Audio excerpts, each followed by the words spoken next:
Welcome to the National Women's Fitness Academy podcast. We're here to talk about women's health, female hormones, body image, and all things health and fitness.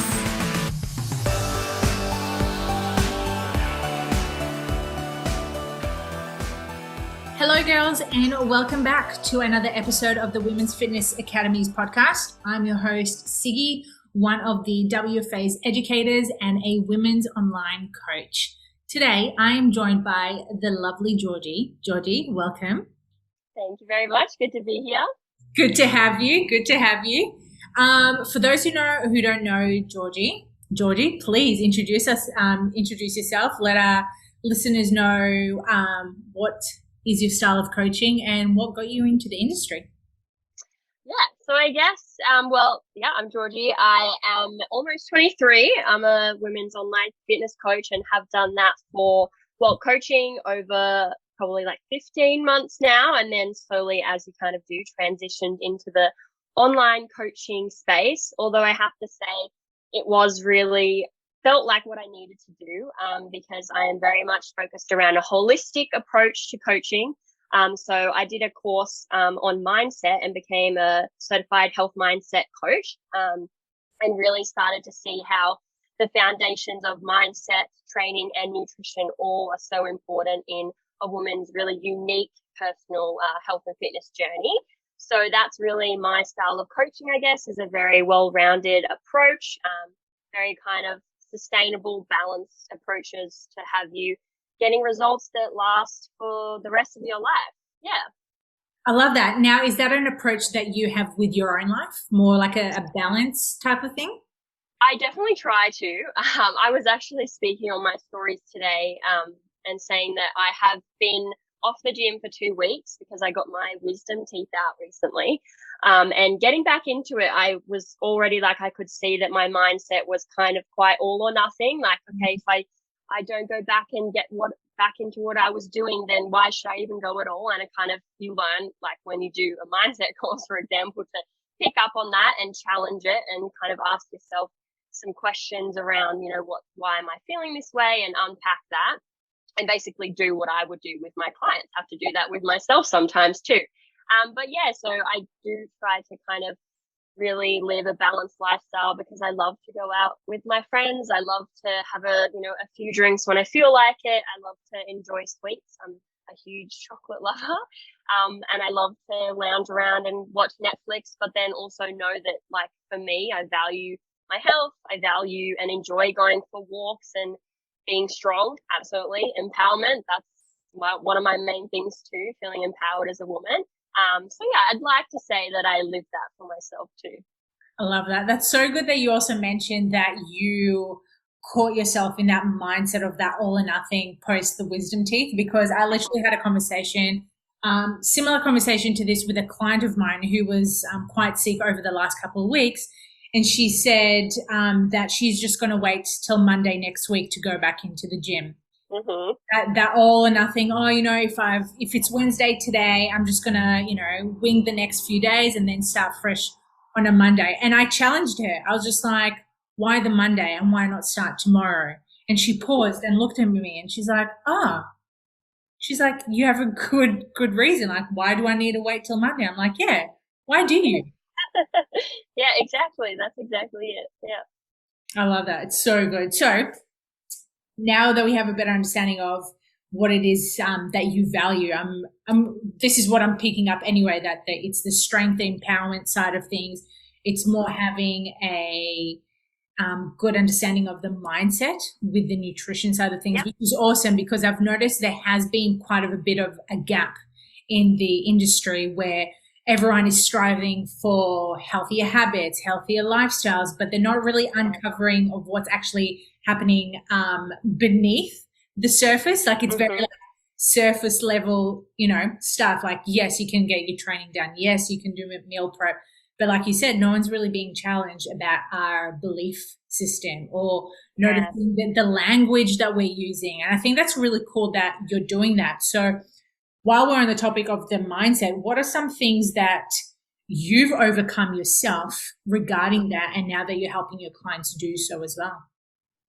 Yeah, well, I mean, I love that you mentioned beliefs. So core beliefs is definitely a big one. You know, the like stories that you tell yourself, the assumptions that you make about what you can do in the gym, what you deserve to get out of it.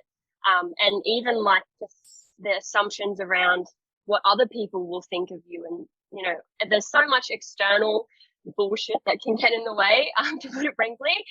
But at the end of the day, like really coming back to what you believe about yourself is so important.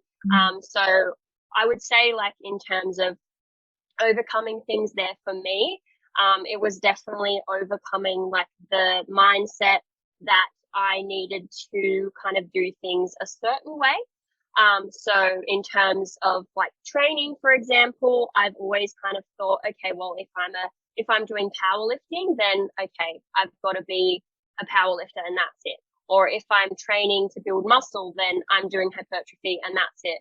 And that was a big one in terms of training for me, like learning that you can have quite a balanced approach in terms of that. And because I am someone who really loves the outdoors, like just adore literally just sitting outside and just taking in some fresh air, you know, sometimes it can feel a little bit daunting to then go into the gym for a few hours and think, do I have to give that up? Can I only move my body in the gym and not also outside? So something that I really love to remind my clients about is that it's like their health and fitness. So whatever you see someone on Instagram doing is probably not what you're going to end up doing at all. And so really taking on your own values, you know, whether that is nature, like it is for me, and then applying that to your journey as well.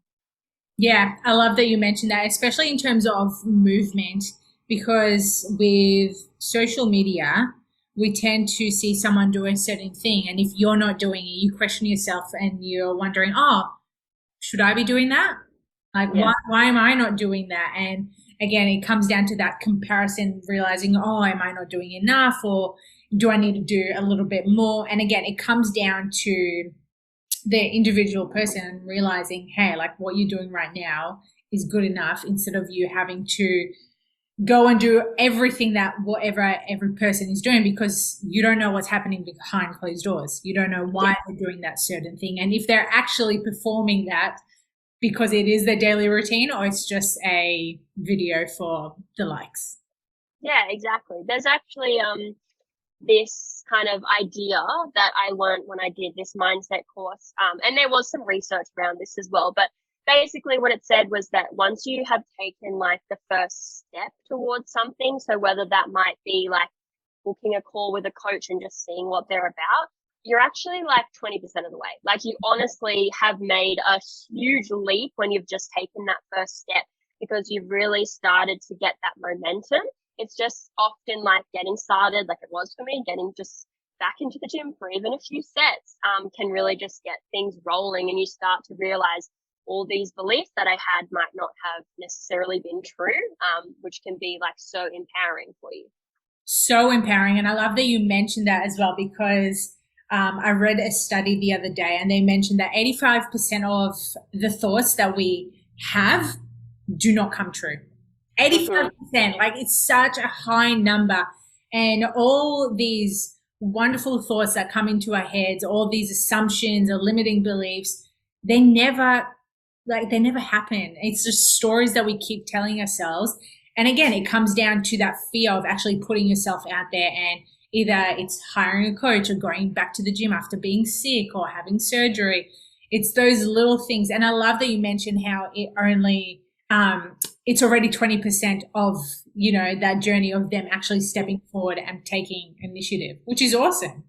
Yeah, absolutely it is. And along the lines of, you know, with your mindset and those core beliefs, you don't like, yes, those thoughts will pop up. And I guess I don't think it's useful to say to someone just blanket statement, oh, well, you know, they're just ignore them. Like there's definitely more to happen there, and to unpack them and have someone help you and kind of prompt you towards the process of asking yourself the questions and discovering what your values are and those kinds of things. And like everyone has, you know, 85%. That's a lot of your thoughts that are not necessarily going to happen. And recently, like I've definitely heard more and more about the idea that the thoughts that you do have, like you can choose to have those or not. Like they'll come up, but you can choose what to do about them, I guess is a better way of saying it.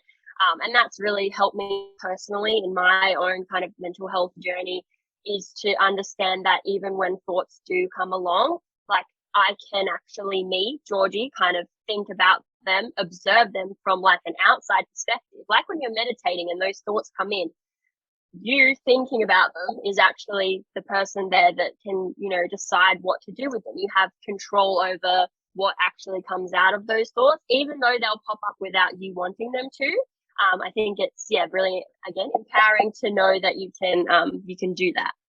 It's so powerful when you actually notice the thoughts that come through your head and really, as you said, like unpacking it and realizing, why is that thought popping up? Like, why am I thinking about this? What's worrying me? Like, where is this coming from? And I love the fact also that you mentioned, instead of just blankly, pushing it away, because we know if we continually pushing those thoughts away or these doubts or the problems that we have, they're just going to come back and hit you 10 times worse, So you have to unpack all of these things to be able to move forward. And again, this is very like mindset focused, but this goes really well with your nutrition, with your training, with anything, with coaching, with clients. So it's a wonderful way of being able to detect, like, is it actually true, or is it just your, I don't know, maybe insecurities or maybe your doubts that are popping up and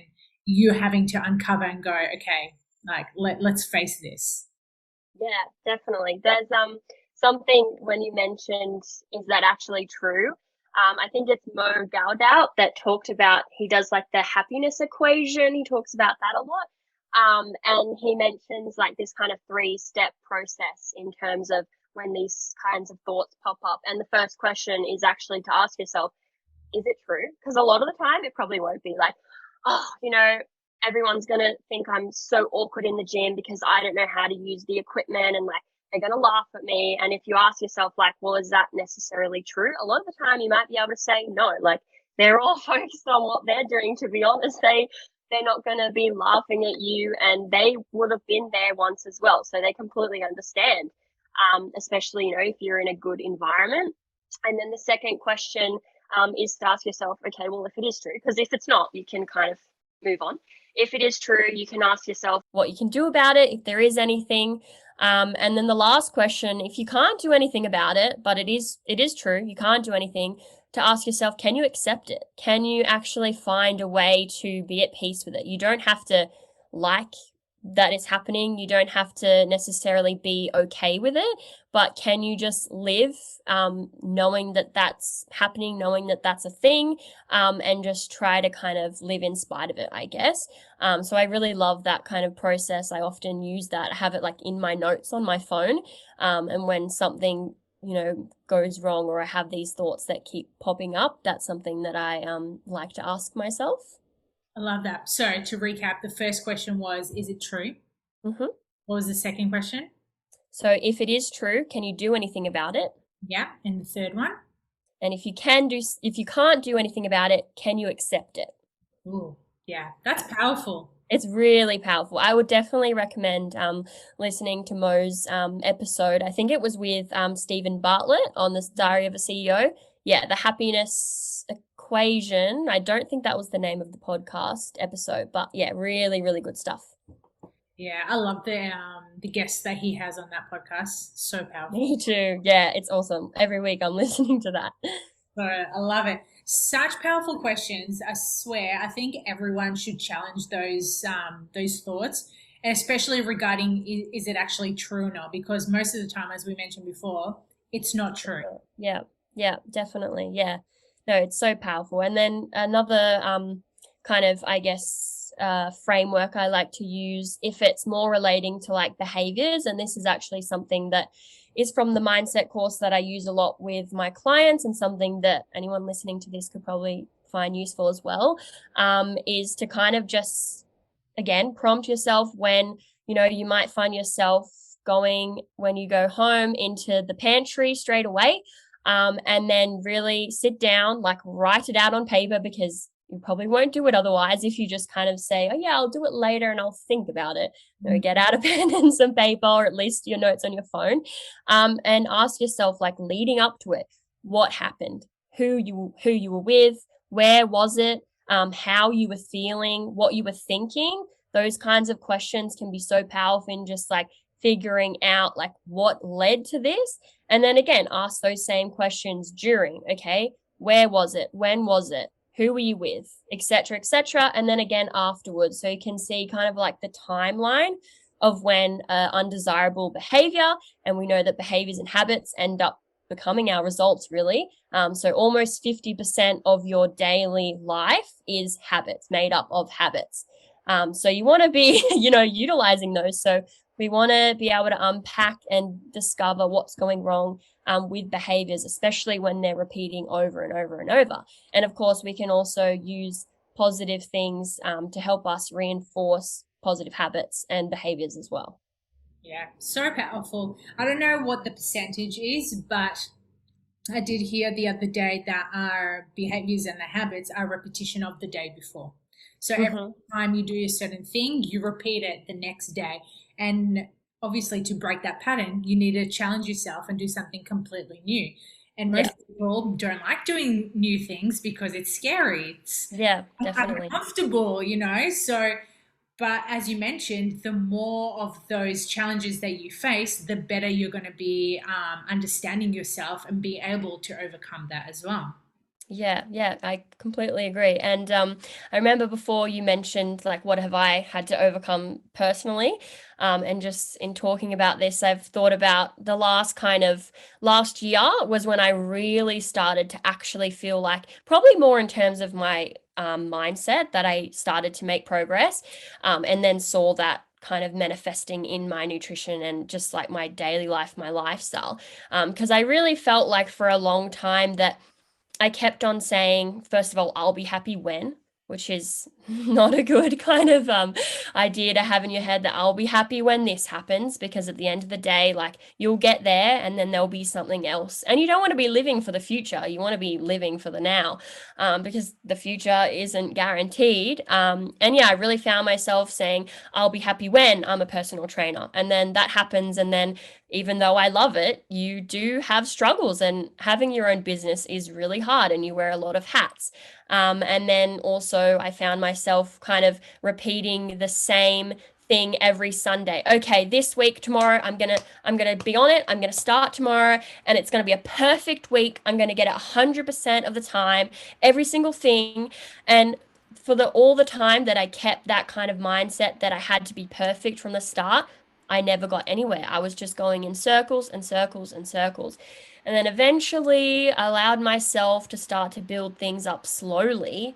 And even though it can be really kind of frustrating because you just want the instant results, that's when I saw the most progress, because I started, with 5 minutes of meditating. I made it up to 20 minutes of meditating every day.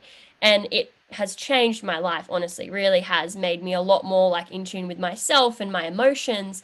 And my whole morning routine is now like very, I don't know, so beneficial for my day and for my mental health. But it did take a long time to kind of figure out what worked for me, because you do have to put in the work to figure out the little tweaks you need to make. Because unfortunately, like we said, you can't go and see what works for someone else on Instagram, apply that to your life, and expect that it will just work for you. And I think, like, I don't know, I feel like as humans, maybe we sometimes want to just take the easier route. Like, I know I would like to do things efficiently, and just, if that's going to work for me straight away, then that's great. But yeah, I think most of the time we really have to recognize and just accept that our journey is going to be unique, and we've got our own kind of path to go on. And once you can accept that and make the first step, then you're on your way. It's so true. And I love that you mentioned that, because too often, well, it's not just as women, I think it's just as humans in general, we're just wanting everything right now. Yeah. We're not wanting to work for it. And this is something that a lot of people need to uncover that behavior and making them realize that it does take time to achieve your goals. And in relation to business, as you mentioned, business is hard. For a business coach to turn around and be like, oh, it's so easy, like I'll help you make 10K a month in like, in an instant. It's just like, it doesn't work that way. It might take you, for some people it might take them the first go, but for others it may take them, I don't know, 3 months, 6 months, a year, 2 years, 5 years. Like as you said, everyone's journey is completely different, and that goes back into your own personal journey regarding whether it's physique goals or health goals.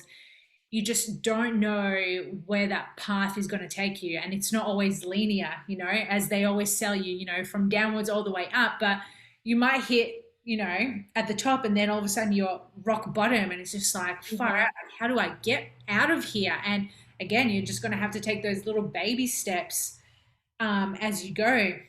And and that's the thing people need to understand. You're going to ebb and flow through it. It's not just this beautiful line and everything. The skies are blue and there's rainbows and the unicorns. It's just like, nah, girl, you've got to do the work to get there.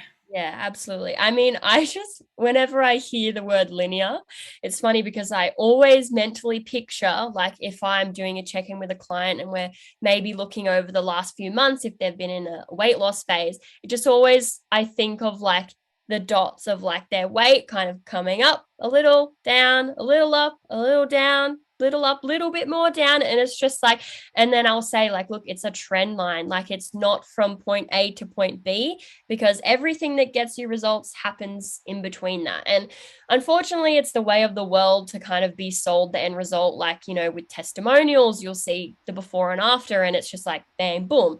And like, that is marketing. And like, obviously it's very motivational and inspiring. And I don't necessarily think, oh, we can't do that anymore. But as long as you're recognizing and seeing that it's a lot of it's the in between that is what actually takes the work, and takes kind of showing up, communicating, if you have a coach, communicating with them even during the bad times, not just running away, all of those things.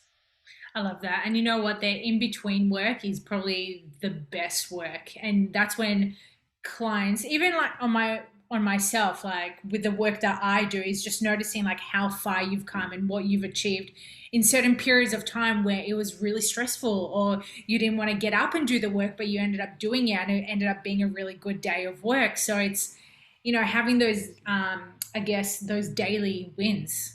Yeah, little wins. I love little wins. I actually, so I journal, another thing that I do that I slowly picked up again over time.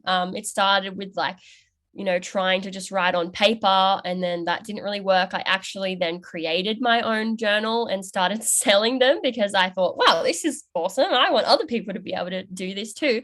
But I created it pretty much for what I needed, what I wanted. And one of the questions that I answer at night is, what were the highlights or the little wins for the day? And there's just 3 little points. I can put as little or as much detail as I want, but just like recognizing that there were good things that did happen. Because I think like it can be so easy to just like forget them. And often when I sit like in my bed at night and do this process, I think back through my day and I'm like, oh my God, this was a great day. And I probably wouldn't have known that if I didn't have a look back through.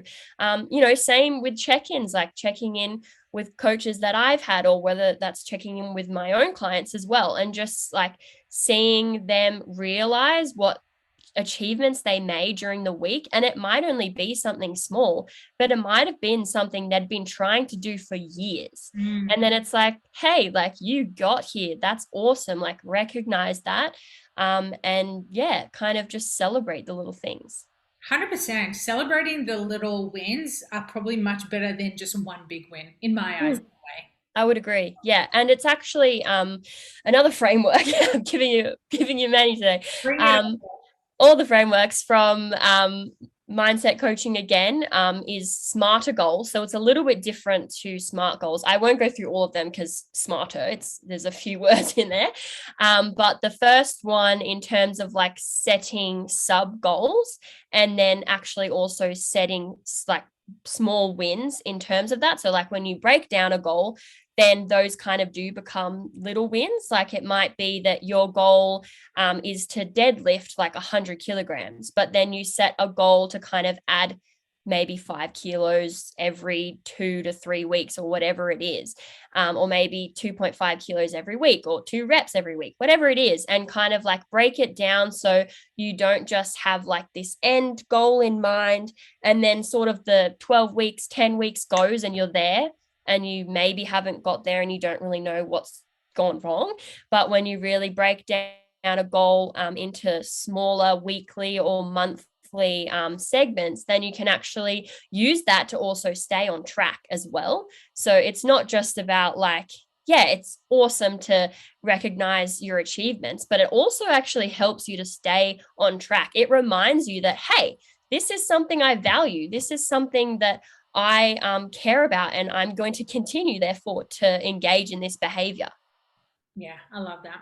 It's so good that you mentioned about SMART goals because, again, sometimes it can be a little bit overwhelming or complicated for some people to set those SMART goals because Yeah. where they, how they set it up to be quite specific. It's just like, well, you can't really get specific in terms of body composition because, like we said before, it's not a linear progression. It happens up and Exactly. down. Yeah. Yeah, exactly. And I think the big thing with health and fitness goals is a lot of the time people assume that they are setting goals for 12 weeks or 6 weeks or 8 weeks, whatever it is. But a lot of the time, like I doubt that you want to, increase your healthy habits and maybe change your body recomposition, and get stronger and then lose it. Like I really doubt that after the 12 weeks, it's not like, you want to finish a degree and then you have that and then you move on with your life. A lot of health and fitness goals, it's a goal and it's a lifestyle that you want to have probably for the rest of your life. And of course, that's then going to change as you change. But I think, yeah, it's a really important thing to point out that a lot of the time it's not these like goals that we're setting that we just want to get and then move on. We actually are setting goals that really are going to change a little bit, but maybe the value of them is going to stay the same for years and years to come, which is why, thinking I'll get in and out and like just get some results in 6 weeks is not really so helpful in that sense. Not helpful at all. Yeah. not. Just putting it out there. Yeah, not helpful at all. Yeah. Exactly. Yeah. And actually one of the things that I do with my online clients is like a foundation week, I guess. It's mainly to do with like mindset. And so we do, they have basically access to like an online portal where they watch videos about goal setting, behavior change, setting up habits, and like all these things that you need to be educated on. Education is another like huge kind of value of mine because I think that's how you do feel empowered and be able to take charge of your own health and fitness, is that you have the education around it. And then go through like, do some questionnaires and really get to know yourself in that sense. And that will set you up so well for the rest of your health and fitness journey. And I wish that I could have done that at the very beginning because I really would have gone a different way about it. But I definitely don't regret like my journey because I love that it's brought me here today. Yeah. I love that. You know what? We all have like unique ways of where we got to where we are today. And I think that's what makes us so fucking special and so good at what we do because we've literally gone through everything, well, most of the things that our clients have gone through, and we can teach them the ropes of not actually continuing doing those mistakes. Yeah. The narrative completely. Yeah. I would agree with that 100%. I think a lot of the time people end up wanting to help their younger self. Like I definitely think that was part of what got me to do my certs, was that at that point I was still actually in my younger self. So I probably more just wanted to learn more about it. But then eventually I look back and I just think like, oh, I needed I needed to have, you know, that future version of me to talk to, and just to learn from. And so to be able to kind of provide some of that insight to other women is just amazing. So freaking powerful. I love where this conversation went today, to be honest. I know it took some twists and turns, but I think we stayed on a that mindset kind of, which I love.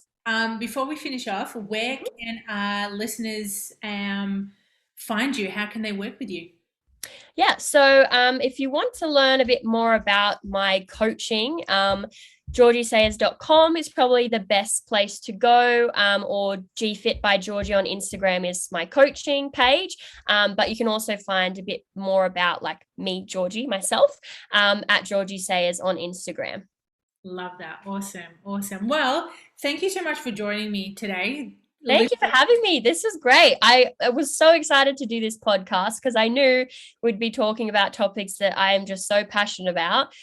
So yeah, that was brilliant. Thank you so much for having me on. Oh, thank you. And girls, if you enjoyed today's podcast, please make sure that you recommend it, you share it, tag us at the Women's Fitness Academy, tag Georgie, tag myself, and then until next time, challenge those thoughts that come up in your mind.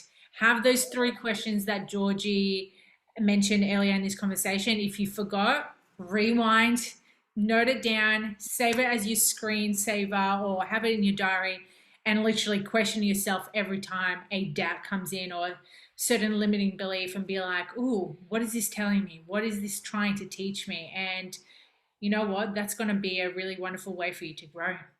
Absolutely. All about that growth.